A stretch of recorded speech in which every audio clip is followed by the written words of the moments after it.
Hello, ഞാൻ അനുഷ.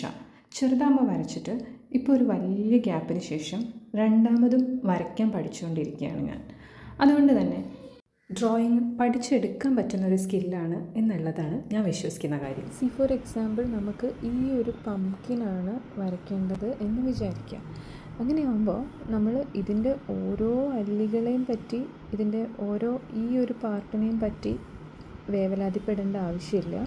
നമ്മൾ ഇതിൻ്റെ ഓവറോൾ ഷേപ്പാണ് നോക്കുന്നത്. അതുകൊണ്ട് തന്നെ ഒരു ഓവൽ ഷേപ്പ് ആണ് വരയ്ക്കുന്നത്. ഈ ഓവലിൻ്റെ ഏകദേശം ഇവിടെ ആയിട്ടാണ് ഈ ഒരു പാർട്ട് വരുന്നത്.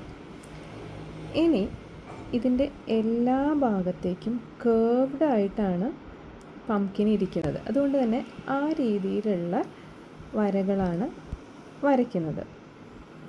ഒരു സ്പിയറിൻ്റെ ചുറ്റും ഉള്ള വര ആലോചിക്കുക. അതിൻ്റെ ആ ഒരു കേർവ്ഡ് സൈഡാണ് വരയ്ക്കുന്നത്.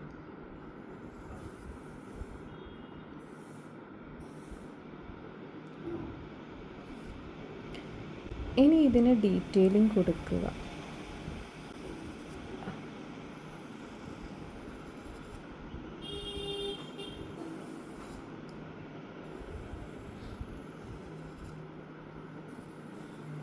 അപ്പോൾ ഈ ഒരു ഭാഗം കുറച്ച് കേർവ്ഡ് ആയിട്ട് ആണ് ഉണ്ടാവുക പംകിൻ്റെ. അതുകൊണ്ട് നമ്മൾ ഓവൽ ഷേപ്പിൻ്റെ പുറത്തേക്ക് പോകുന്നത് അതുകൊണ്ടാണ്.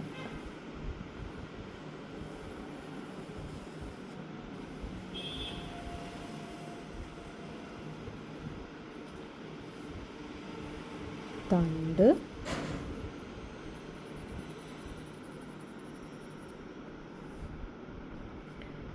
ഒന്ന് ഷെയ്ഡ് ചെയ്ത് കൊടുക്കുക. വെളിച്ചം കിട്ടാത്ത ഭാഗത്തെ ആണ് ഷാഡോസ് കൊടുക്കുന്നത്.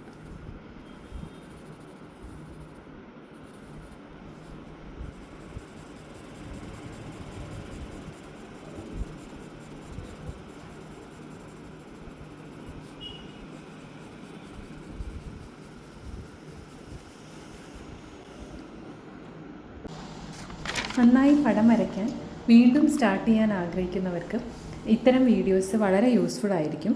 അപ്പോൾ ഇങ്ങനത്തെ വീഡിയോസ് നിങ്ങൾക്ക് ഇഷ്ടപ്പെടുന്നുണ്ടെങ്കിൽ ചാനലൊന്ന് ഫോളോ ചെയ്യുക, സബ്സ്ക്രൈബ് ചെയ്യുക.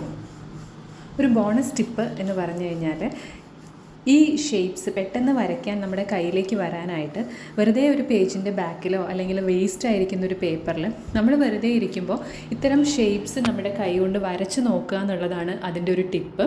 അതായത് പല രൂപത്തിലും പല വലിപ്പത്തിലുമുള്ള ഷേപ്സ് വരച്ച് നോക്കുക.